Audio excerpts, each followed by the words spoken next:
9 907 km² est la superficie totale de la ville-province de Kinshasa, administrée de 1888 à 1966 par l'administration coloniale. Cette ville est la troisième en Afrique, après l'Alger et Abuja, la capitale du Nigeria. Mais la question que tout le monde se pose, c'est celle de savoir quel est l'état actuel, l'état environnemental et sanitaire de la ville-province Kinshasa, quand on sait le rôle irremplaçable que joue l'assainissement du milieu immédiat de vie dans la prévention de plusieurs maladies respiratoires comme le coronavirus, mais aussi les maladies dites des mains sales. Bienvenue à SOS Environnement, votre émission qui vous incite à adopter un comportement favorable au maintien en forme de l'environnement qui est notre cadre idéal dans lequel vivent les êtres animés et inanimés. Beaucoup d'observateurs se posent la question de savoir qu'est-ce qui mine l'état environnemental et sanitaire ici en République démocratique du Congo, notamment dans sa capitale Kinshasa, qui était appelée pendant l'époque coloniale Léopoldville. Nous avons énuméré comme responsables, comme journalistes, 4 mots qui gangrènent la capitale Kinshasa. Le premier, c'est d'abord la gestion de la route.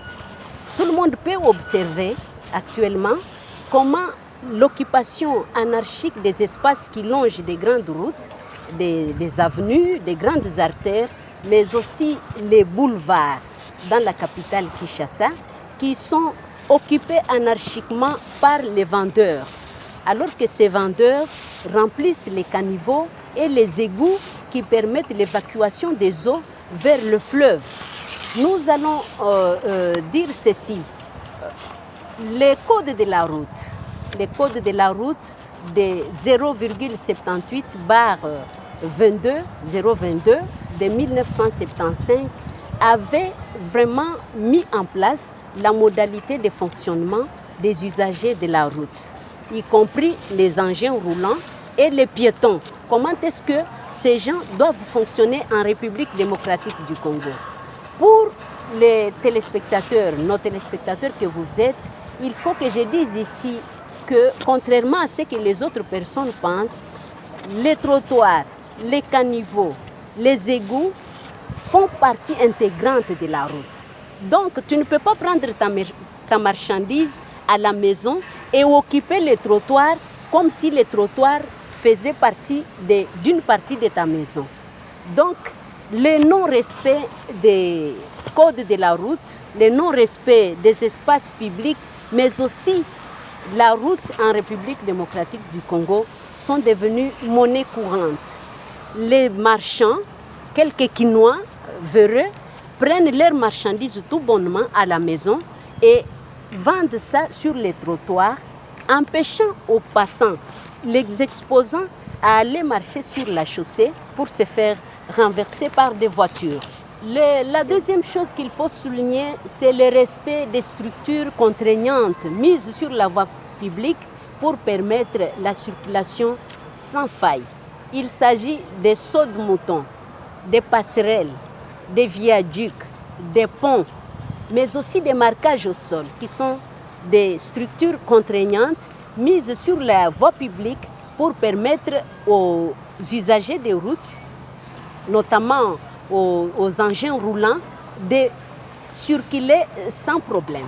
Mais qu'est-ce que nous constatons en République démocratique du Congo actuellement, précisément dans la capitale Kinshasa? Non seulement les trottoirs faits ou mis en place pour permettre aux piétons de bien circuler sont occupés d'une manière anarchique par les vendeurs de toutes sortes qui vendent et qui remplissent les caniveaux qui empêchent les eaux de couler vers le fleuve, mais aussi les structures contraignantes comme les sauts de moutons, comme les contrebas des sauts de moutons, les contrebas des ponts, mais aussi de passerelles, sont également occupés par ces marchands dans toute impunité.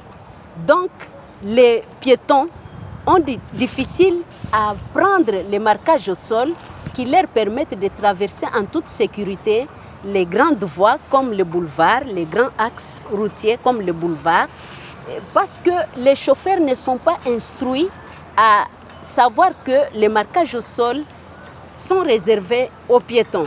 Le deuxième grand problème qui mine la ville de Kinshasa, c'est la circulation routière elle-même. Les chauffeurs sont dans une anarchie totale.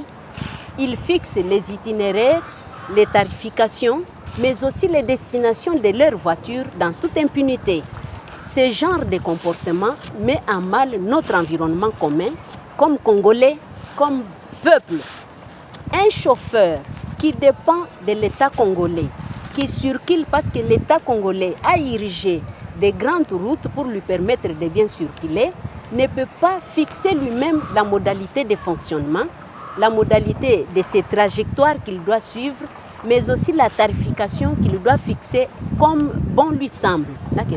Voilà pourquoi la RTDUC, l'unique chaîne thématique de l'éducation en République démocratique du Congo, à travers cette émission, lance SOS aux autorités compétentes pour que ces secteurs clés de la vie de l'homme, qui est les transports, soient bien réglementés pour permettre non seulement aux adultes de circuler, mais aussi aux élèves de se rendre dans leurs écoles en toute sécurité.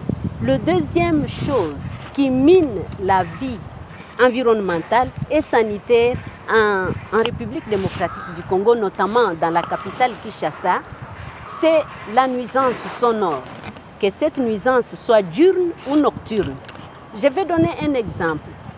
Quand nous on grandissait à l'époque, tous les bars ne pouvaient pas ouvrir leurs portes à n'importe quelle heure et les fermer à l'heure où ils veulent. Il y avait quand même un temps où les bars pouvaient ouvrir leurs portes pour permettre aux élèves, mais aux gens qui ne sont pas concernés, de bien étudier ou d'évacuer à leur occupation. Aujourd'hui, les bars, les bistrots, les hôtels sont en train d'ériger leurs propres lois. C'est-à-dire, les bars laissent leurs espaces. Les espaces qui reviennent à ces bars-là, ils occupent l'espace qui est devant ces bars. Ils mettent des chaises partout, empêchant aux paisibles citoyens d'évacuer ou de passer comme il faut pour se rendre à leur lieu de travail. Et la nuisance sonore à Kinshasa, la capitale, dépasse. J'ai contacté un expert en la matière d'audition qui m'a dit que la nuisance à Kinshasa actuellement dépasse le nombre voulu en nombre de décibels. Vous avez des bars qui jouent leur musique à l'heure où ils veulent et à une dimension où ils veulent, à un niveau où ils veulent monter cette musique-là. Il y a la deuxième chose dans ce secteur des nuisances sonores, qu'elles soient diurnes ou nocturnes, ce sont des églises. Et la plupart de ces églises, il faut qu'on se le dise, ce sont des églises dites de réveil. Il y a un monsieur qui m'a une fois dit qu'il était sur Pascal la nuit et qu'il y avait une nuit de prière à Lemba-Foire.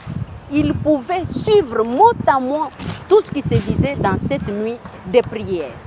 Je vais vous dire une chose, nous avons des églises traditionnelles, dites traditionnelles, les églises catholiques et les églises protestantes. Ces églises ont été construites par les colons pour la plupart, mais elles étaient construites avec isolation acoustique. Donc tu peux être à côté d'une église catholique et tu ne peux pas être dérangé par ce qui se fait dedans, parce qu'elles étaient d'abord construites trop loin des habitations, et puis en isolation acoustique pour permettre au reste des citoyens d'évacuer à leur occupation. Le troisième élément le plus important qui met en mal la vie environnementale et sanitaire dans la capitale Kinshasa, c'est les déchets plastiques. Les déchets en général, mais le plus grand nombre de déchets en République démocratique du Congo actuellement, ce sont des déchets en plastique, composés des bouteilles, des jus et des eaux.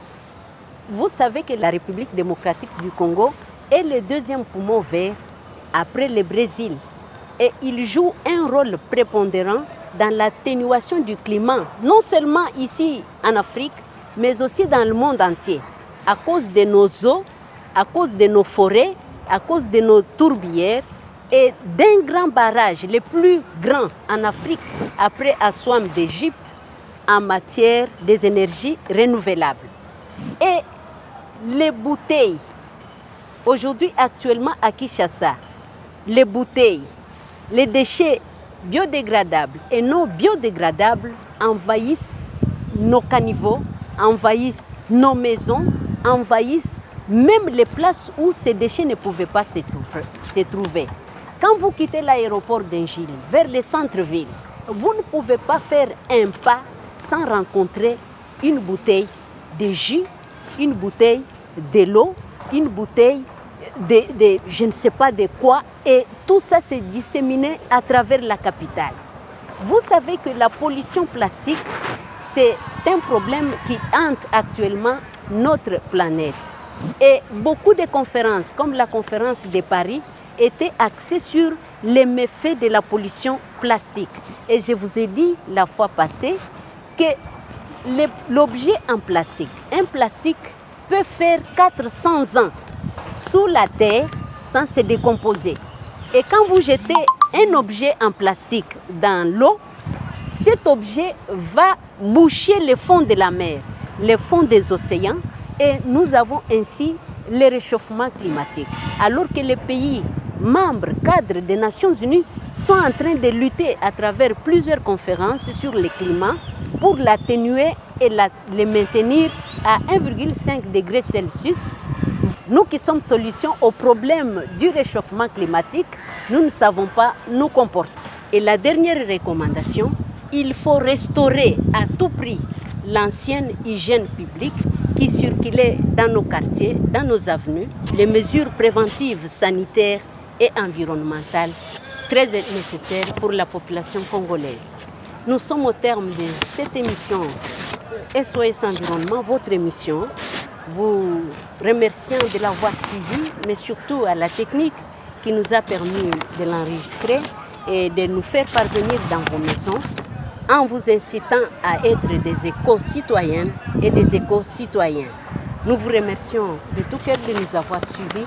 D'ici là, portez-vous bien. À la prochaine et avec le même plaisir.